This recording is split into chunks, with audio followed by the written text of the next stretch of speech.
least it puts the decisions back in property owners. It allows them to have control over how close they want them to be. Right. So just summing this up, we're fine with the way it's worded now, except for tweaking the definitions so that a non-participating parcel who accepts money for a waiver does not become a participating parcel owner. So that it requires still 2.5 times, even if they execute a waiver, measured from the property line. That would be as close as they could come. Yes. Unless they choose to become participants. Unless they choose to become participating. So how do you go from there?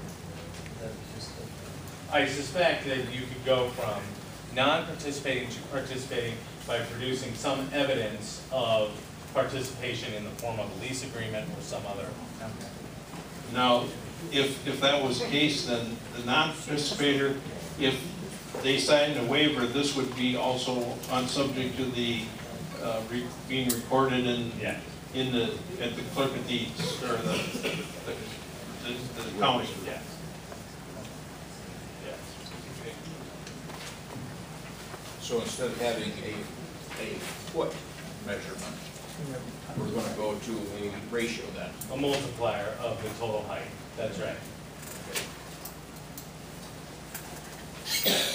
So nuts and bolts, if you said to the administrator, would they take the 500 foot in this case, or would they be whatever the size, you know, if it was 487 feet, would that be the multiplier? The total height Okay, the total height, so. times 5.25. Right. Yeah, Would give them X number of feet. that's right. And if they're 497 feet, that would go to 2609. But remember, in drafting this ordinance, this applies to whomever may come in. I don't care that there are 2 developers vying for your attention. This applies to everyone. This isn't applying to any particular developer except to Wind, who wants to establish, who wants to construct turbines, okay? They can construct those wind turbines from anywhere from 0 to 500 feet because that's the cap you've already established. I presume we're not going to touch that cap. So, depending on the size of the towers, the total height of the towers, that means they can adjust their own setbacks up and down.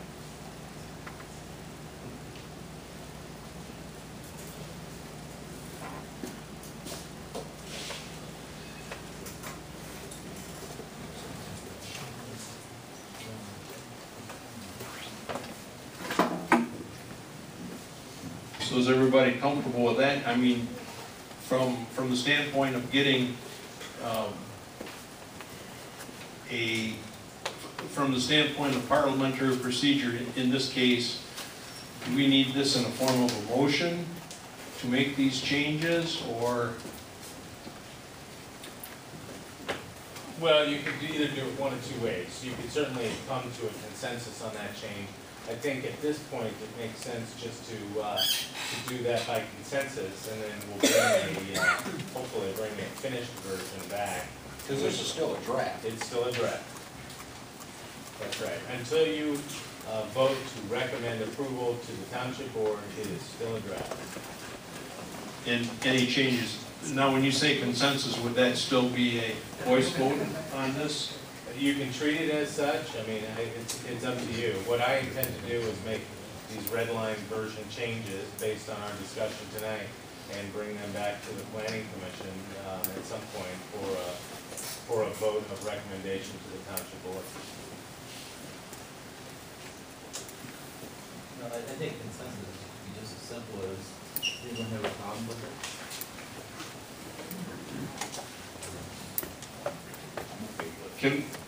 Can we just go down the table? I mean, rather than, you know, making a full-blown motion and. Well, if that's the case, then just do it by motion.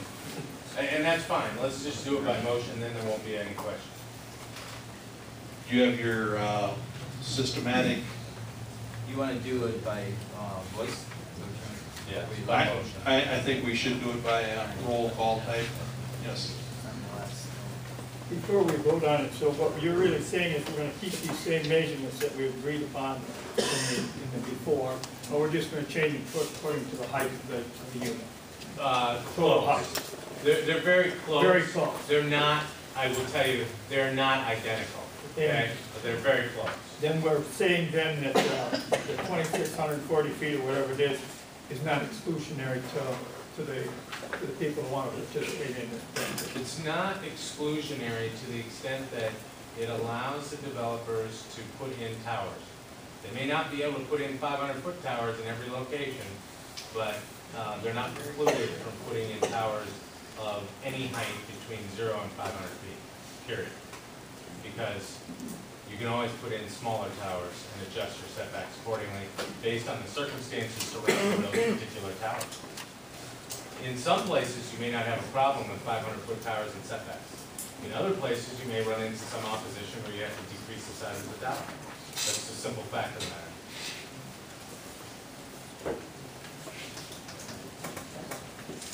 We need a motion.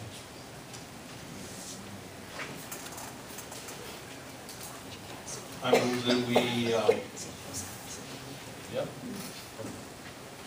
I move that we Amend the setbacks. amend the setbacks as discussed. How was that?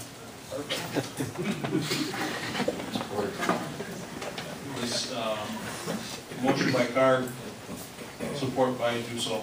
Okay, got it. Is there any discussion on what we've just discussed before we discuss it too much? If not, we'll go by roll call vote. Okay, Mr. Castle, No. Mr. Bowman, Yes. Mr. Dusso, Yes. Mr. Gillen, yes. Mr. Card? Yes. All right, yeas have it. So we actually got through that one.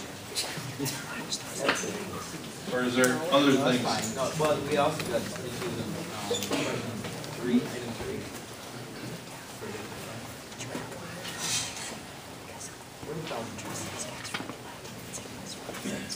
That was, I believe, a motion of the planning committee. Okay, You know, my This is- question there, 1,000 feet from a public road, communication tower, existing utilities. I guess I envision these as a utility.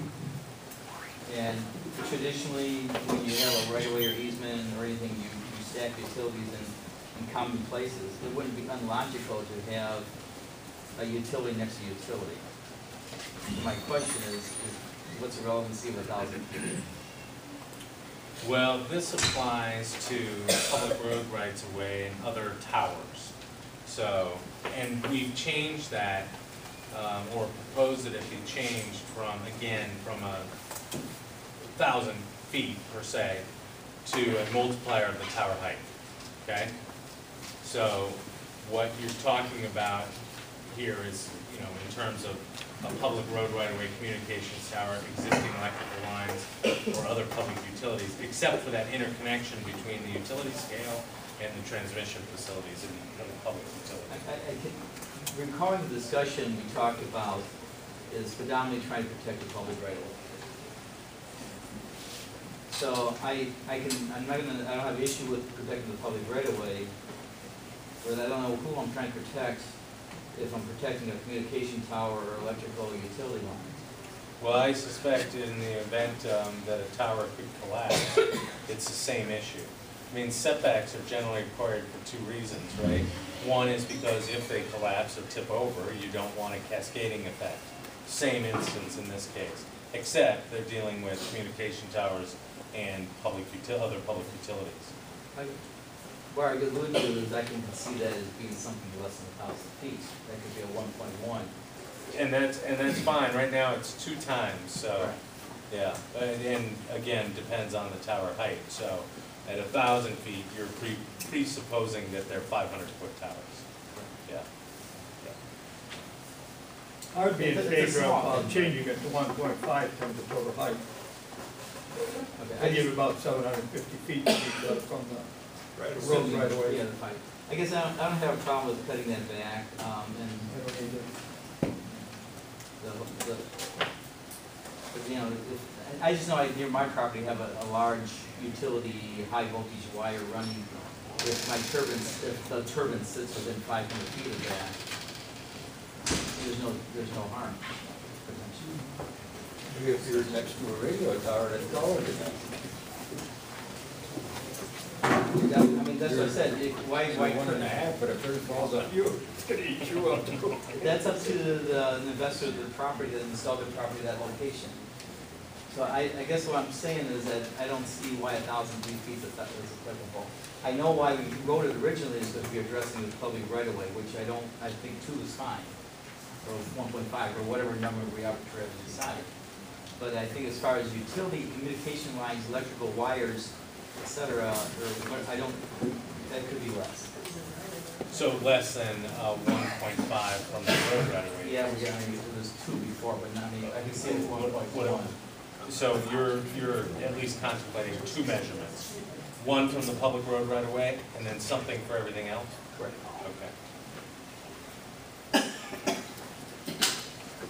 Well, I'm not tied to any particular number, so I think that 1.5, 2 times from the public road right away makes sense.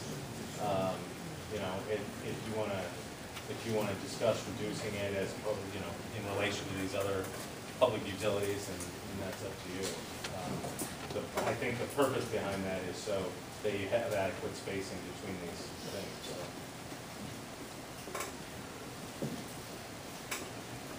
I make a motion that we change to adhere to 1.5 times the total height, and that would give you approximately 750 feet from the road right away. Is there support? Supported by Coleman. Is there any discussion on this? So is that, are you proposing that 1.5 times The total height. of the total height for the public road right away and the communication tower existing? I mean, just the way it's written, except for 1.5 times? That's my Okay. intent. All right. Any further discussion on that?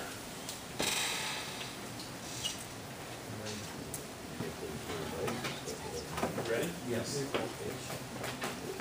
If no further discussion, we'll make it.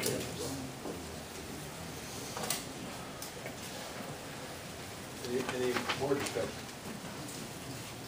That thing throws ice and stuff, would that be fine?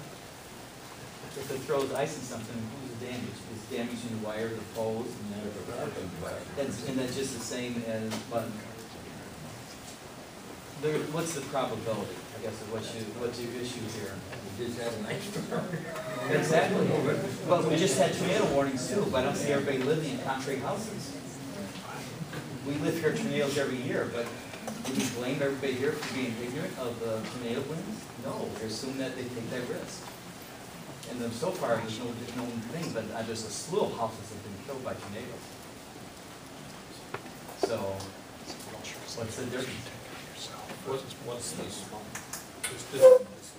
statistical probability that would be an issue? Well, I think you suggested earlier there was no I think you have a better chance of being struck by lightning.